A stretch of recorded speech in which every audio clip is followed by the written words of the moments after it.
Брутално и яко е станало това.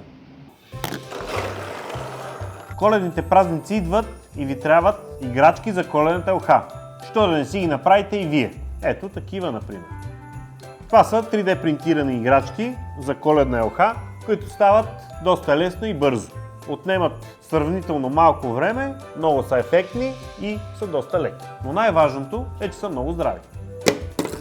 Така че ако имате деца или котка, която ви троши играчките всяка година, може да си ги принтирате. Изработили сме няколко модела, като тази червената, имаме я в син вариант, имаме я в такъв вариант, който се прелива и ето тези, по-малките, които са с много як филамент, който е синьо-зелен. Ако пък искате елхата да ви е украсена с плодове, например, може да си сканирате едно портокалче и да си го принтирате.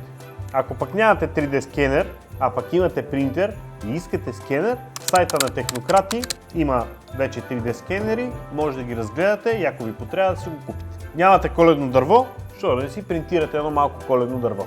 Доста ефектно, когато се изработва, понеже в средата има една твърда основа. Всичките тия клончета, принтера просто ги налива във въздуха и се получават такива странни като четка форми. Една играчка се изработва от 30 минути до около 3 часа, в зависимост от играчката и от принтера, който имате. Така че съобразете го и това. Тази играчка, например, се принтира за около час и половина, тежи 26 грама и е доста здрава. Много ефектна, както за коледното ви дърво, така и за симпатичен подарък за някой близък. Играчките са много леки и реално стойността на една играчка е доста малка, така че ще ви излезе и ефтино, вместо да си ги купувате, да си ги изработите сами. Играчките сме ги намерили в Maker World.